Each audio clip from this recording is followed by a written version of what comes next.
Hola, ¿qué tal? ¿Cómo están? Buenas noches, bienvenidos a Mesa de Análisis aquí en Extra Noticias. Buenas noches, Kenneth. Hola, Nati, ¿qué tal? Muy bien, gracias a Dios. ¿Qué tal al fin? Todo muy bien, descansando bastante. Qué dicha. La veo muy contenta. Muy feliz, muy contenta. Hoy es lunes, iniciamos semana. Jason viene ahorita para vernos, entonces estoy muy contenta. Casi adelantamos la sección deportiva.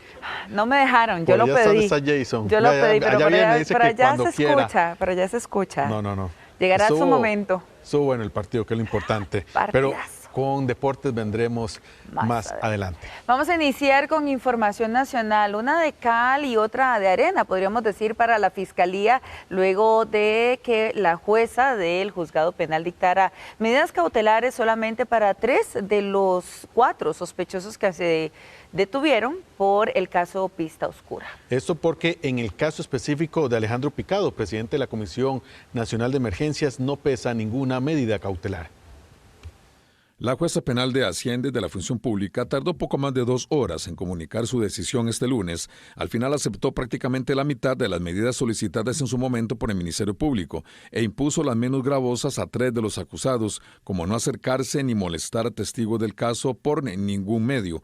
En el caso del director de Aviación Civil, Marcos Castillo, además, no puede conocer más sobre el proceso de licitación en cuestión, con el que, de acuerdo a la Fiscalía, se adjudicó cerca de $40 millones a la empresa MECO para la intervención de la pista de aterrizaje del aeropuerto Daniel Oduber en Guanacaste. El exministro Batalla reaccionó molesto por la detención por más de 40 horas, ya que el Ministerio Público desde un inicio no solicitó la prisión preventiva. En su caso, además, no puede contactar a ningún testigo y no puede acercarse a las oficinas del MOP, de la Comisión Nacional de Emergencias, ni a las de Aviación Civil. Primero, el mismo Ministerio Público no había pedido una medida gravosa como prisión preventiva, por lo cual mis abogados se preguntan si no nos iban a pedir prisión preventiva, ¿por qué nos encarcelan 42 horas? Esa es la gran y primera pregunta. Entendiendo también de que desde el 27 de noviembre del 2024, siendo yo ministro y conociendo la causa, me había personado y había dicho, señores, sé y conozco esta causa, estoy para servirles, cualquier cosa, por favor me citan para venir a declarar. Entonces me parece que esas 42 horas, que no se las deseo ni a mi peor enemigo, no eran necesarias. La Fiscalía apeló el fallo, ya que también solicitó el impedimento de salida del país para los 4 investigados y la suspensión de sus cargos para el presidente de la Comisión Nacional de Emergencias, para el director de Aviación Civil y al ingeniero de la Comisión Nacional de Emergencias. El Juzgado Penal acogió parcialmente la solicitud de medidas cautelares que planteó la Fiscalía, ordenó algunas de las medidas que se solicitaron y otras, como la que usted indica, no se ordenó el tema del impedimento de salida del país y tampoco se ordenó el tema de la suspensión funcional del cargo para las personas que están involucradas. Claramente la Fiscalía no comparte estos argumentos, considera que la investigación y los peligros procesales daban para que estas medidas cautelares fueran otorgadas y en razón de ello se formuló el recurso de apelación correspondiente. En el caso del presidente de la Comisión Nacional de Emergencias, Alejandro Picado, la jueza no impuso medida alguna y puede volver a sus labores de inmediato. De mi parte, únicamente agradecerle a las personas que están de mi lado, que han estado conmigo, sobre ya específicamente el tema del proceso. Mi abogado se puede referir, pero yo solamente agradecerle a todas esas personas que siempre han confiado en mi persona. La audiencia de apelación ahora deberá ser agendada por el Tribunal Penal de Hacienda. Y en temas policiales, la Fuerza Pública decomisó gran cantidad de armas, entre ellas algunas de grueso calibre, como AR-15 y la CZ Scorpion. Hay que tomar en cuenta que este tipo de armas son armas pesadas, son armas que tienen un gran alcance en kilómetros y además de eso, una gran velocidad. Armas pesadas como AR-15, AK-47 y CZ Scorpion es lo que últimamente decomisaron las autoridades durante algunas intervenciones. Estas armas son de una alta peligrosidad, precisamente pues son armas de combate todas.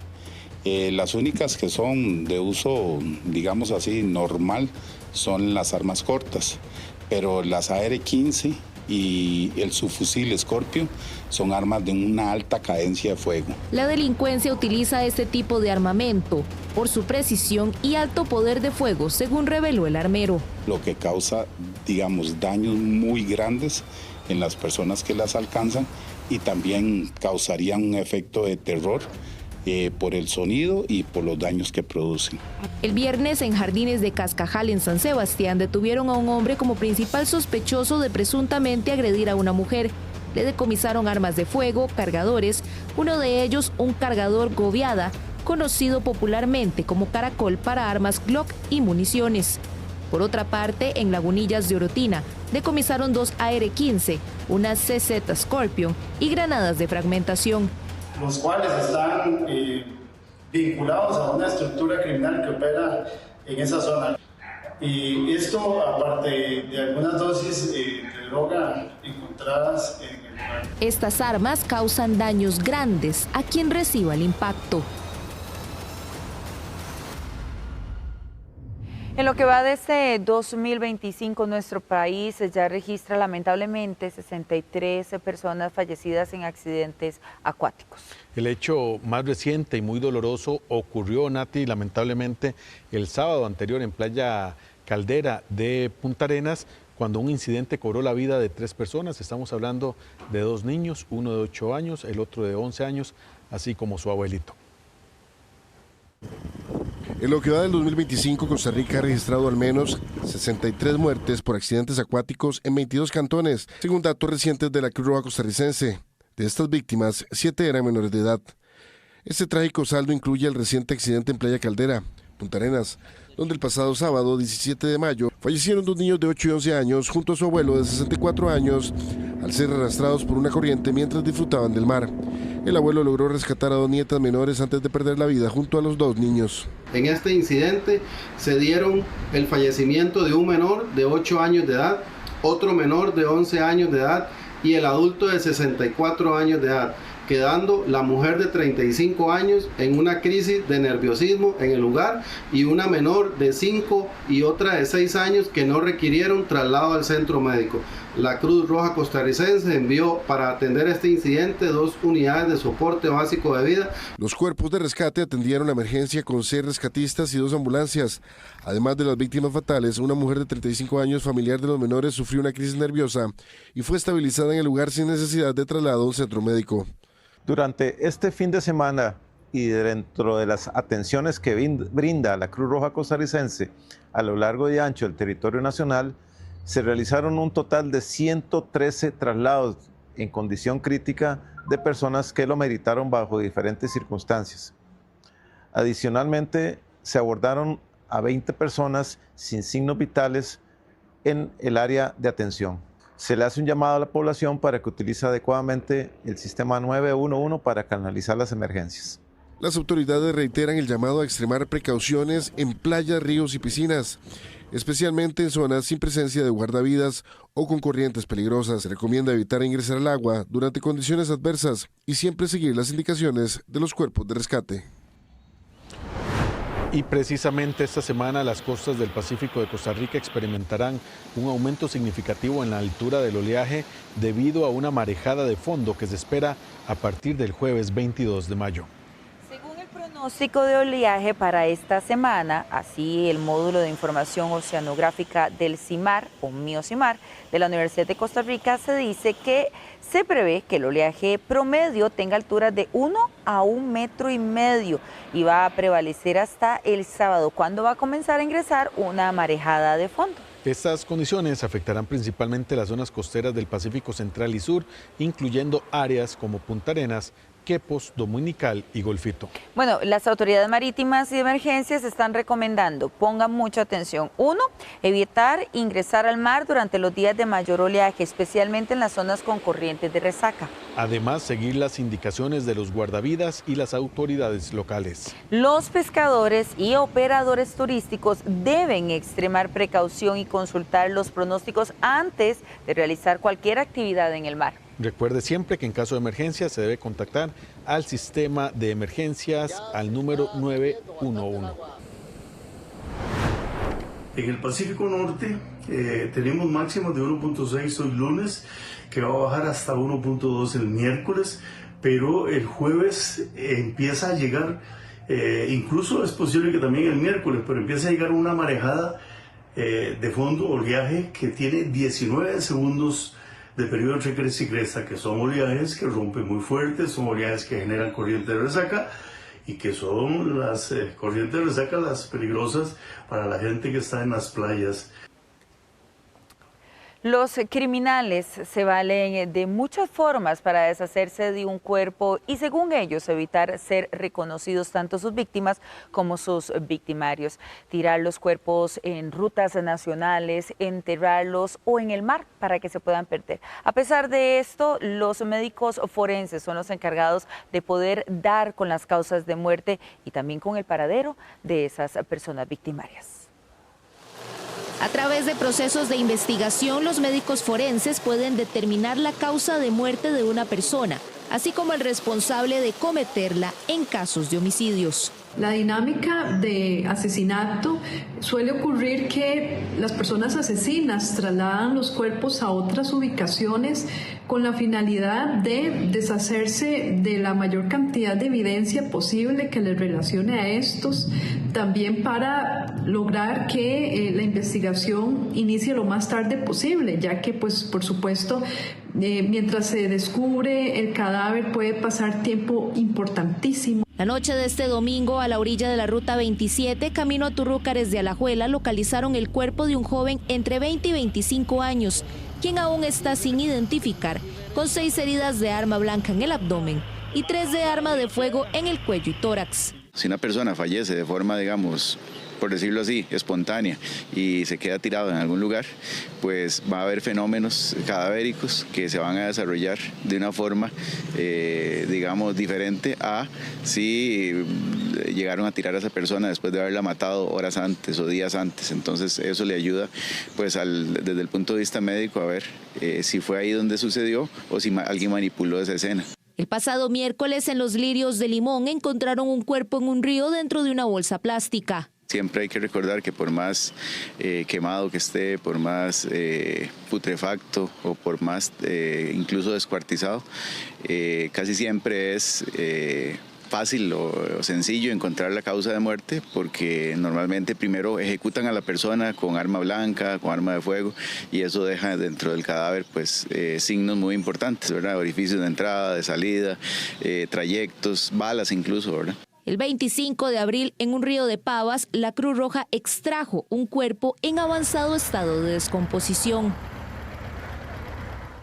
Y la Corte Plena no incluyó este lunes en su agenda el informe de un magistrado de la Sala Tercera para solicitar el levantamiento de la inmunidad al presidente de la República, Rodrigo Chávez Robles. Según trascendió, el informe llegó a la Secretaría de la Corte Plena luego de que se cerrara la agenda para hoy, que estaba conformada por al menos 32 artículos a estudiar por los magistrados.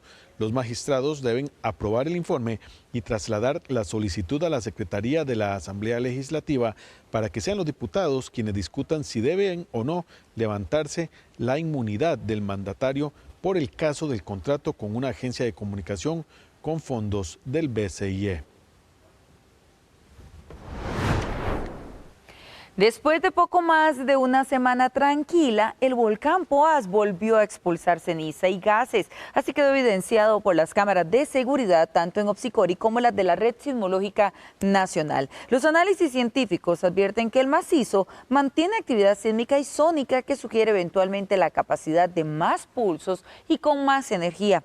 Se debe recordar que los niveles de alerta se mantienen, es decir, roja para la zona del Parque Nacional, naranja para Grecia y Sarchí, así como alerta amarilla para Alajuela, Río Cuarto, Zarcero, Poás y el Cantón de Naranjo. A las 4:08 de la mañana, el volcán Poás hizo una erupción. Esta erupción tuvo una duración aproximadamente de 5 minutos. Emitió ceniza y esta ceniza se levantó de posiblemente 1 kilómetro. Es difícil apreciar la altura máxima de esta pluma. Se dispersó hacia el suroeste. Esta erupción ahí es parte de lo que el volcán tiene potencial de hacer lo que mencionemos estas semanas. A la excepción de este evento, la sismicidad se mantuvo bastante estable, parecida a los días pasados, y la desgasificación se mantiene fuerte. Así que es una ilustración perfecta del carácter explosivo e imprevisible de este volcán.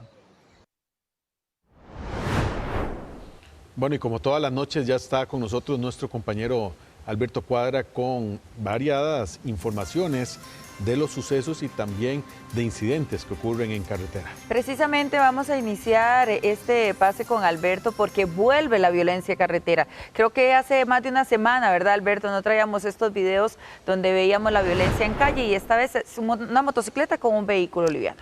Buenas noches, compañeros. Sí, se había tranquilizado un poco la situación, pero ahora parece que más bien se elevó esta vez. Vean cómo una discusión entre un motociclista y un un conductor de un vehículo 4x4 termina de esta forma. Casi a esta persona la pudieron inclusive pues dañar bastante, atropellar, claro. Le pudo haber pasado el carro por encima. Esa fue la forma en que pues esta persona en principio reclamó de que iba en su carril y que bueno esto, pero no le gustó mucho esto al conductor y como ven aceleró a todo lo que daba, le pasó por encima a la motocicleta que quedó completamente destruida y esta persona pues no va a poder seguir trabajando en lo que estaba haciendo, que era como de repartidor. Vean ustedes, es un carro bastante grande, es una tipo L200 Mitsubishi, que es un vehículo muy pesado y sin lugar a dudas pues esta motocicleta ya quedó completamente inservible. Por dicha esta persona, como vemos, estuvo a centímetros de que pues la situación se agravara, le pasara por encima a este carro y lo dejara mal herido en la escena. Esto pasó al parecer en el sector de Lindora, según nos comunican algunas personas que comúnmente en ese lugar que comunica Santana con pues el sector de Belén, vemos que hay muchos altercados porque la gente se mete, hay pocos carriles, también se está trabajando en algunos sectores y hay muchas zonas de muchas presas también. Todo eso conlleva a que sea un caldo de cultivo, ¿verdad? Una bomba de tiempo para que se den ese tipo de altercados, que no es la mejor forma de pues, resolver los conflictos en carretera. ¿Cómo lo ves, Nati? Es que lo que más me impresiona de verdad son los centímetros, es que estamos hablando de centímetros. Vea, en el momento en que él cae, la pierna perfectamente pudo haberse ido debajo de esa llanta. Vean, ahí no sé de verdad cómo ese muchacho está vivo para contar. Cuando iba en el carro, de hecho, parece que tenía un impulso del vehículo, él trata como de correr, pero va como en el aire, ¿verdad? Y van ahí, y la pierna, por dicha, no se le colocó debajo de las llantas, ¿verdad? Eso hubiera sido una fractura segura, ¿verdad? Y sí, pues claro. Inclusive exposición y demás, todo lo que hemos visto, ese tipo de accidentes pues son de ese tipo, ¿verdad? Ahí donde está reclamándole, le golpea el vidrio, ¿verdad? Y bueno, ahí... A eso iba yo, si es una reacción de miedo del conductor o la conductora, de la agresividad que parece pueda tener el motociclista en el gesto ese que hace de querer como golpear el vidrio. Pero voy a jugar de abogada del diablo. Yo en ese video no veo que siquiera toque el vehículo. Vamos a ver en el momento. Sí. Él se baja, se acerca a la ventana, pongan atención. Él no le toca al vehículo, vea. Y ahí él es donde, o él o ella es donde acelera y se lleva la motocicleta. Pero al menos yo no vi. Llevaba las de perder desde un inicio, claro. ¿Verdad? En el sentido de lo que le podía ocurrir a la motocicleta y ni qué decir a él. Es que, como ustedes lo decían, ya ahí ni siquiera se ve la motocicleta, porque le pasó por encima y en donde la dejó seguramente es para decir, bueno, acá no se va a mover este vehículo, vamos a reclamarle todo lo que quiera, vamos a ver. Si hay una amenaza, ¿verdad? Si le hace en esos casos no sabemos si la otra persona se va a bajar también y bueno, le va a responder de la misma forma. O que había pasado atrás también, Alberto. Sí, claro, y recordemos que bueno, huir de un accidente o huir lamentablemente acá en el país no es un delito, recordemos que no está penado esta situación, no se puede autoinculpar, como dicen, ¿verdad? Los abogados. Y entonces esos son algunos portillos, ¿verdad?, que existen actualmente para que muchas personas, inclusive que han estado envueltas en accidentes muy graves, incluidos también lo que sería conducir bajo la influencia de licor, se vayan y pues aparezcan horas después, o incluso no es que ni que aparecen, es que los logran localizar, ¿verdad? Ya sea por su placa o porque alguna persona indica de que ese vehículo venía golpeado cuando entró a la cochera, alguna información, ¿verdad? Claro. Lo importante aquí, y yo creo que más allá de lo lamentable de la situación, es que no se están ahorita lamentando vidas, porque perfectamente pudo haber ocurrido algo más allá, y esto queda solamente en un pleito que, bueno, puede avanzar en tribunales probablemente, pero que es solamente material, gracias a Dios. Le pasa esa llanta, pero literalmente... No, es que de verdad. Gozando... Ese muchacho volvió a nacer ahí, vea. Sí. Yo creo que hasta el mismo bolso le ayuda, ¿verdad? Sí. Y que todos los carros también estaban detenidos de este lado, ¿verdad? Vean que él cae al otro, en el carril contrario, ¿verdad? Y si los otros carros estuvieran transitando, también lo pudieron y ese golpear, muchacho de la ¿verdad? bici, por curioso, casi queda detrás, véalo. Sí. Casi queda ahí detrás de ese otro. Pasamos a otro video ahora, Alberto, que es muy importante para el organismo de investigación judicial y que tiene la intención de tratar de identificar al que se sospecha fue el asesino de Heiner Zamora, recordemos, subjefe del OIJ en Pocosí, Limón. Bueno, recordemos este caso que fue realmente muy lamentable, donde estas personas ingresan a un bar-restaurante donde estaba Heiner Zamora, el subjefe del OIJ en Pocosí. Ahí está, esa fue la forma en que pues ingresa y pues como ven ustedes, detona el arma a la cabeza del subjefe del OIJ de Pocosí. Y bueno, y tal como se aprecia, el requerido dejaba una bicimoto. Esto ocurrió el 31 de enero pasado, minutos antes de las 10 de la noche, y se aprecia cómo el sujeto vestía una sudadera con gorro, entra corriendo al local donde estaba el agente y acciona su arma de fuego. Se va caminando en vía pública sin la sudadera, con una camiseta alusiva a la selección de fútbol, y se está en estos momentos solicitando información si alguna persona tiene pues alguna idea de quién puede ser, su forma de caminar, la ropa que tiene, o si logra ver también algunas características que sean valiosas para la investigación. Puede hacerlo llegar al número confidencial 808-645 o vía el WhatsApp al número 88000645. Escuchemos a Michael Soto, él es el subdirector del OIJ que habla sobre este caso. De acuerdo a la investigación exhaustiva que se ha realizado, se ha logrado recopilar una serie de videos que nos indican con mucha precisión que el homicida, sicario, sale del sector de Toro Amarillo en una bicimoto, se desplaza hasta el bar-restaurante donde ocurrieron los hechos, donde procede a darle muerte al compañero. De allí se moviliza a otro sector de Guapiles, un sector conocido como Los Lagos, es un sector boscoso, donde ingresa a este territorio y procede a dejar abandonada la bicimoto, así como algunas prendas de vestir. De inmediato sale de este lugar, muy cerca del estadio Eval Rodríguez, donde también logramos recopilar una serie de videos importantes que nos pueden ayudar a la identificación del mismo. Bueno, este caso que es uno de los más graves que ha ocurrido en los últimos meses, donde se ataca directamente a una jefatura del organismo de investigación judicial, en este caso regional, pero que sin duda alguna nuevamente llama la atención de que ya los delincuentes, ya las bandas, ya inclusive las personas que se dedican a lo que sería el lavado de dólares, narcotráfico, no les importa atentar en contra de estas autoridades cuando pues ha ocurrido algún tipo de decomiso anterior o se nota de que tal vez pues están imponiendo mano dura tal vez en ese sector, y por las investigaciones, detenciones y también pues lo que serían los decomisos atentan en contra de las autoridades. Bueno, es importante también, y yo creo, compañeros, contarles que estas imágenes, precisamente las que están viendo, lo decía don Michael, ya ellos tienen identificados acciones donde le estaban tomando fotografías a Heiner minutos antes de que se cometiera el homicidio, es decir, esos famosos campanas, por lo que ellos sospechan que es más allá que solamente 3 personas a la libre, es un grupo organizado que estaba buscando la muerte de este agente judicial. Recordemos que días después, casi que horas, hubo detenido un Mr. Músculo, uno que le decían también alias Mr. Músculo, y otros también pues que habían inclusive guardado la bicimoto donde habían hecho los operativos y allanamientos. Sin embargo, pues se dejaron libres. Parece que hubo algún tipo de problema y no fueron exactamente ellos, así que esta investigación aún sigue, ¿verdad? Y es por eso que es vital que las personas pues tengan algún tipo de información. Pues por supuesto pedir yo tenía la pregunta que respondió don Michael, ¿verdad? En el video que vimos, que había hecho la bicimoto, por ejemplo, y la indumentaria.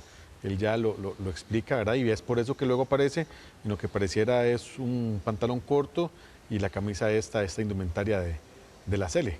Así es. Bueno, pues vamos a dejar ahí el video un momento más para que la gente por favor lo vea y podamos dar con el paradero de este gatillero que le dio fin al agente judicial. Una investigación que está en este momento en curso y que es vital cualquier tipo de información que ustedes puedan brindar para las autoridades. Recordemos que la vestimenta que anda el sospechoso fue desechada por él mismo en el momento en que dejó la bicimoto, así que probablemente la gente vaya a costar reconocerla, pero alguien tuvo que haberlo visto cuando se estaba mudando o lo vio pasar o lo vio salir. Cualquier tipo de información es vital para los agentes judiciales. 808.645 en línea confidencial. Y qué importante, ¿verdad, Alberto? Recordarle a la gente que al ser confidencial usted llama y da la información, no necesita brindar sus datos personales, porque siempre hay un temor por denunciar a alguien que usted conoce con respecto a algún caso, más si es de homicidio.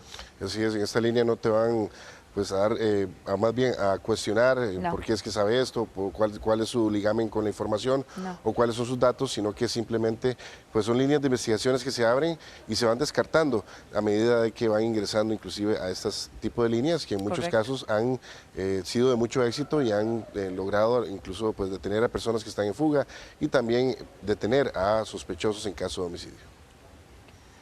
Bueno, es muy importante toda la información esa que se pueda recolectar, ¿verdad? Porque es un caso que nos impactó a inicios de año. A todos, y por todo lo que representa el asesinar a un policía de la policía judicial, ¿verdad? Cuando es parte de una investigación, estamos hablando de una jefatura, no estamos hablando de cualquier otra persona que jamás queremos tampoco que ocurra, pero es un llamado, una alerta grande para las autoridades judiciales de lo que está haciendo la criminalidad en nuestro país. Anterior a este caso, bueno, este caso fue obviamente muy cubierto, fue muy investigado también y se publicó bastante sobre esta persona, el perfil de él y todo lo demás.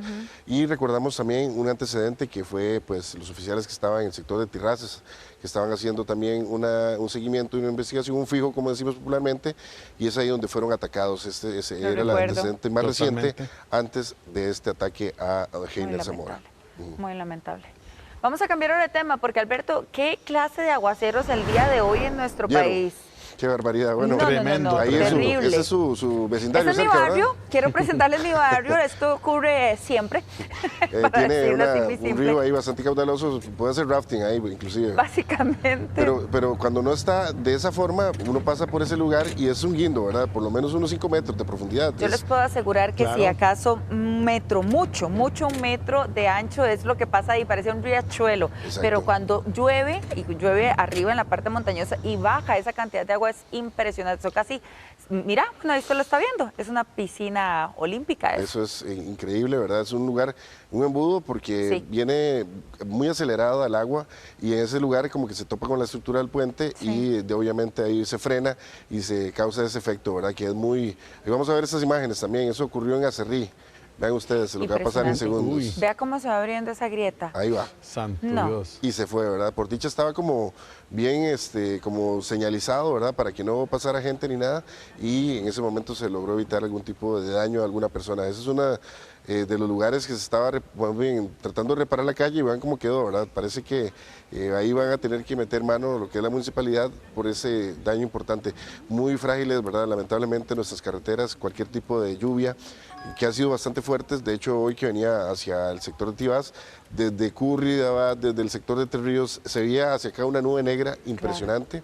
Y es una lluvia bastante focalizada, muy fuerte, y que es la que causa estos estragos, ¿verdad? Hemos tenido cerca de 10 incidentes en algunos sectores, sobre todo en Desamparados y Heredia, que fueron las zonas, según la Comisión Nacional de Emergencias, que reportaron más problemas por el alcantarillado y también por la crecida de algunos ríos. Algunas zonas, como vimos también en uno de los videos, acá cerca de entre Tibás y Santo Domingo, donde la carretera se convirtió en un río y donde el alcantarillado que viene un poco más arriba era como cataratas, entonces no dejaba pasar los vehículos y también la altura del agua era bastante, ¿verdad? Para un lugar que es muy accidentado, que el agua debería pasar muy rápido por ahí, imagínense la cantidad de lluvia para que se empozara y también para que causara ese efecto, ¿verdad? Bastante impresionante. En el barrial, el viernes ocurrió también, en la tarde-noche. Sí, ya van 2 veces. Sí. Porque al salir de acá, y yo voy en ruta por la General Cañas, me llamó la atención, ahora hago ahí una conexión de que el tránsito, sin que por lo menos visualmente uno pudiera saber por qué,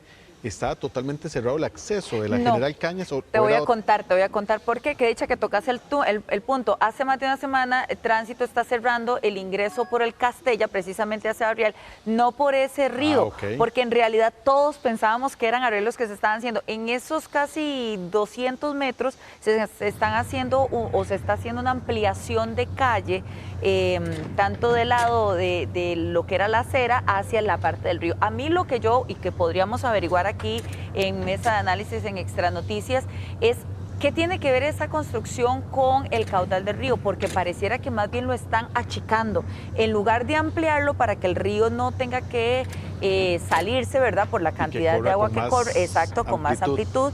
Ese arreglo, que no estoy muy clara las razones por las que lo están haciendo, y ahora me nace la curiosidad. Véala. Esto que ven ustedes a la derecha, como un río más, es la calle que siempre ha existido, que ahora es más ancha. Pero véala hasta la parte alta que ¿Toda? llega, porque ese es el acceso. Toda, porque ¿cuánta estaban distancia levantando? hay? Unos 200 metros desde la parte baja. Hasta la entrada del Castella, más de 200 metros. Sí, de la entrada a la curva donde estaba más de inundado. 200 metros, sí, son más de 200 metros. Y el agua llegó hasta ese punto. Hasta arriba, sí. Ha sido uno de los puntos, o por lo menos me acuerdo de así, inundaciones que llega hasta esa altura, ¿verdad? Sí.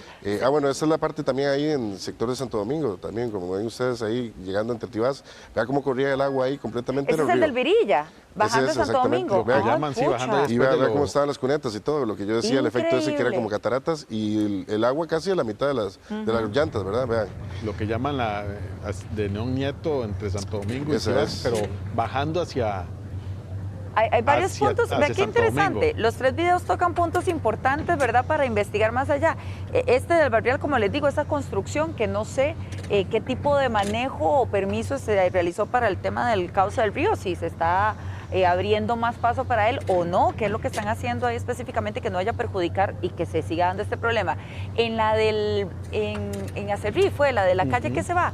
Alberto, la gente que grababa estaba en una casa que te digo, a mí me daría miedo grabar eso ahí, ver cómo se ve. En cualquier momento se puede ir a esa casa. Hemos visto en muchas ocasiones que este tipo de trabajos, ¿verdad? Sobre todo cuando están cambiando el alcantarillado, que es bastante grueso.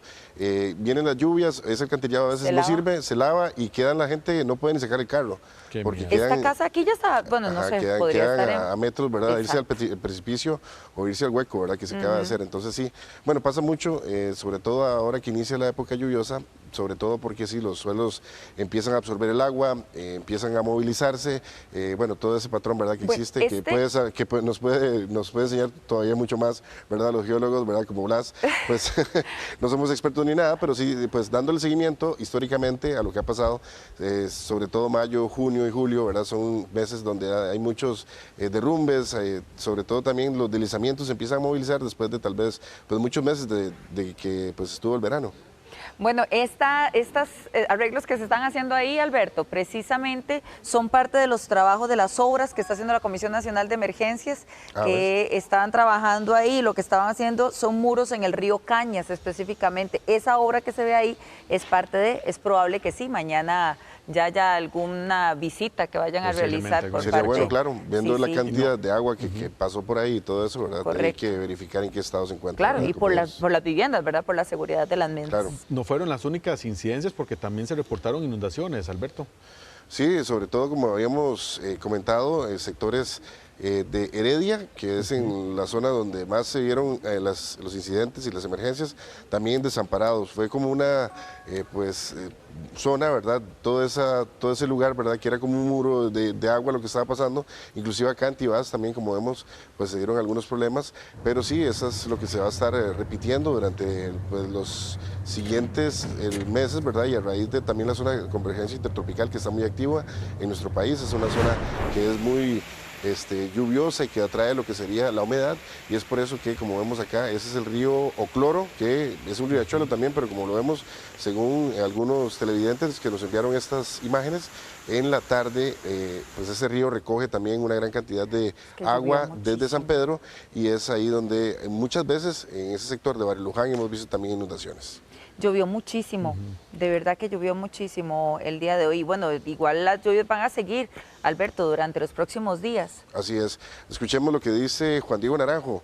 Él es el meteorólogo del Instituto Meteorológico Nacional y nos explica las condiciones que vamos a tener el día de mañana, muy similares, en algunos sectores con importantes tormentas eléctricas, así que mucha atención.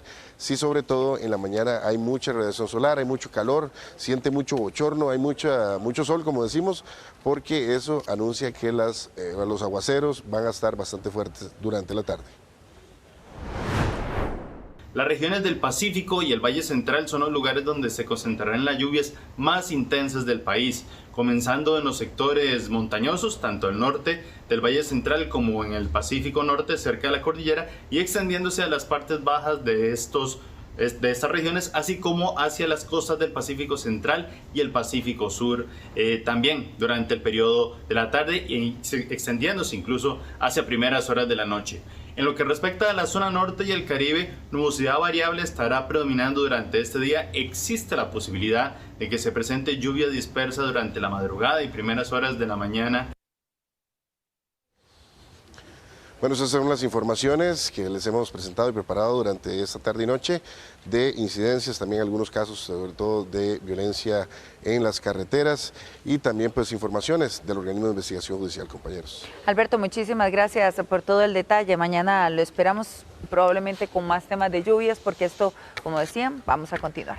A usar la capa y todo, ¿verdad? ¿Trajo paraguas? Siempre andamos ahí paraguas. Bien, Alberto, qué buen paraguas, Boy Scout. Botas. Todo. Capa. Esas botas tienen historia, mejor ni hablamos de las botas. Muchas gracias, Alberto. Gracias.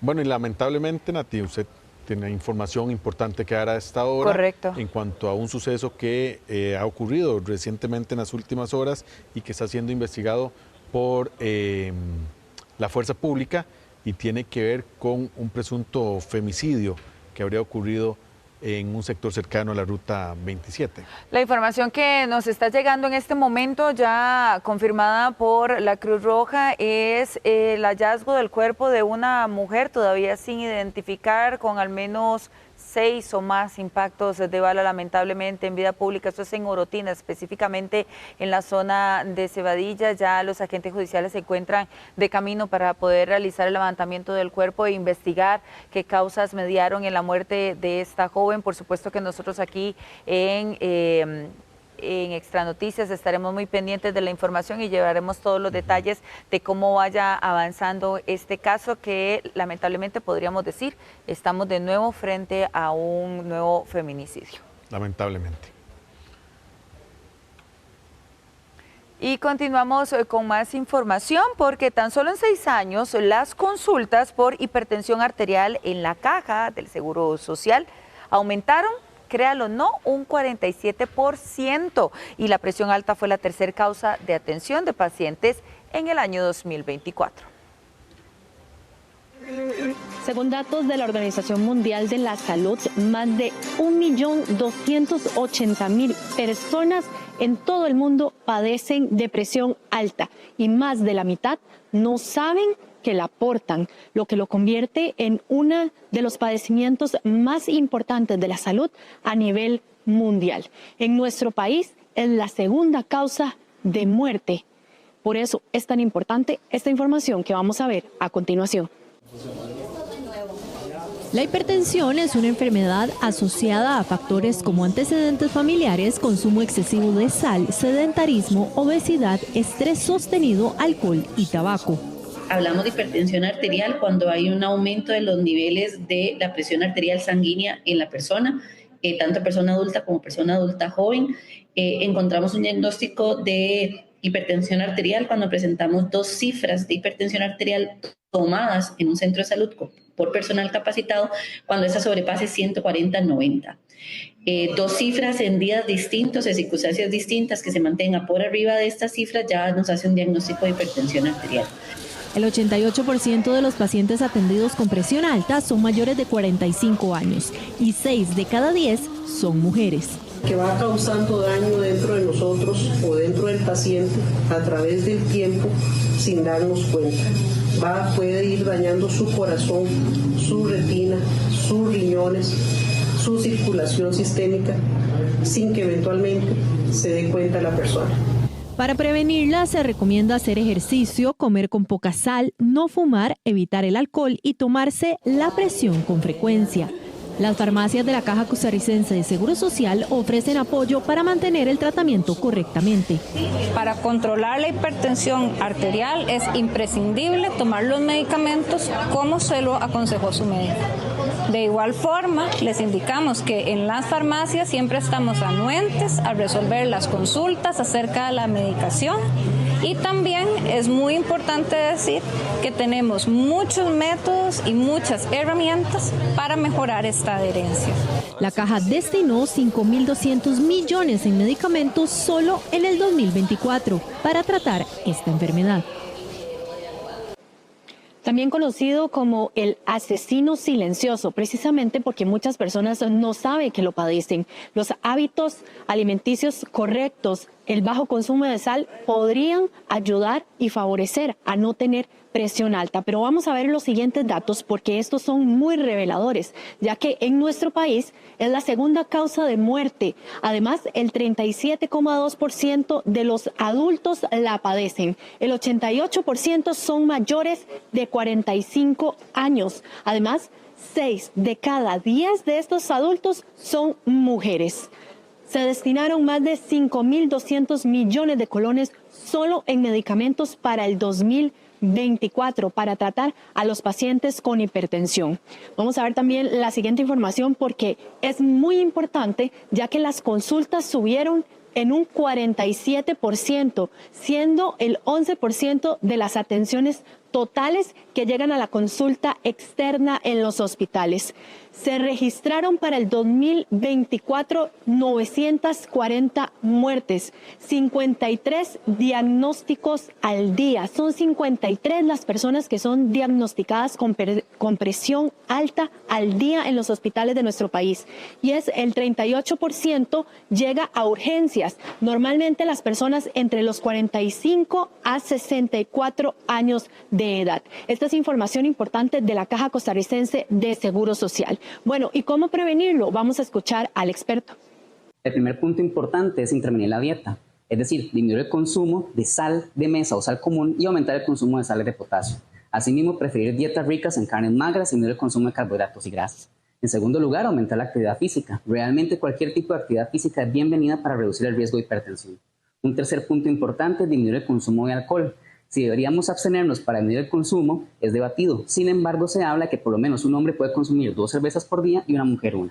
Finalmente, también se habla mucho de controlar el peso corporal. Deberíamos mantener una meta aproximada de mantener un índice de masa corporal de entre 20 a 25 kilogramos por metro cuadrado o una circunferencia de cintura de 94 para un hombre o de 80 centímetros para una mujer. Hábitos saludables, esa es la recomendación principal. Además, si usted tiene antecedentes familiares, es muy importante que le diga a su médico y que controlen su presión arterial. Ese fue un reporte de Milagro Torres. Volvemos con más. No alcanzaron los votos para darle vía rápida al proyecto de jornadas 4-3. Todo el detalle al volver de la pausa. Gracias por continuar con nosotros. Vamos ahora a hablar del mundo político porque el intento por dar una vía rápida al proyecto de ley de jornadas flexibles conocidas como 4-3 apenas logró el apoyo de 31 legisladores y requería un mínimo de 38 votos para poder aprobarse. La mayoría de los diputados de Liberación Nacional votó en contra de la iniciativa. También se opuso toda la bancada del Frente Amplio y 3 diputadas independientes. A favor de acelerar las jornadas 4-3 votó el oficialismo, las fracciones de Nueva República, Liberal Progresista y el PUS. También los diputados liberacionistas Rodrigo Arias, Paulina Ramírez, Carolina Delgado, Andrea Álvarez y Joaquín Hernández. El proyecto se dictaminó en enero de este año y se le quería dar vía rápida para acelerar su discusión y eventual aprobación, tomando en cuenta la gran cantidad de mociones vía artículo 137 que tiene, aproximadamente unas 200 para discutir este proyecto de ley. Escuchemos la reacción de los diputados. Es un proyecto que le va a cambiar la vida a las personas al estirarle la jornada diaria es un problema porque va a agotar, va a enfermar a la población, le impide estudiar, le impide ver a su familia, le impide transportarse con seguridad. Van a haber muchas enfermedades laborales, van a haber muchos más accidentes laborales y además le reduce su ingreso porque ciertamente el proyecto plantea que la hora ordinaria tiene un pequeñísimo aumento, pero eso es un engaño. Lamentamos que los diputados del Frente Amplio y de Liberación Nacional no apoyaran la vía rápida para el proyecto de jornadas 4.3, lo que lo vuelve inviable y prácticamente lo entierran. Un proyecto que lo que buscaba era traer más empleos para Costa Rica y más inversión extranjera, ahora que cada palo aguante su vela y bueno, continuaremos, pero prácticamente para esta legislatura lo están enterrando. Bueno, veíamos y escuchábamos la molestia del jefe de fracción del Partido Unidad Social Cristiana, fracción que apoya este proyecto, pero también es una iniciativa apoyada por el Poder Ejecutivo. Por eso vamos a escuchar ahora las palabras de la diputada oficialista Pilar Cisneros. La fracción entera del Frente Amplio, 9 diputados de Liberación y algunas diputadas independientes le dieron la espalda a miles de jóvenes en este país que podrían tener empleos si aprobamos las jornadas flexibles. Pedimos una vía rápida, ¿para qué? Para rescatar este proyecto de ley, porque de lo contrario iba a terminar en una gaveta sepultado, como han hecho durante 23 años en este Congreso.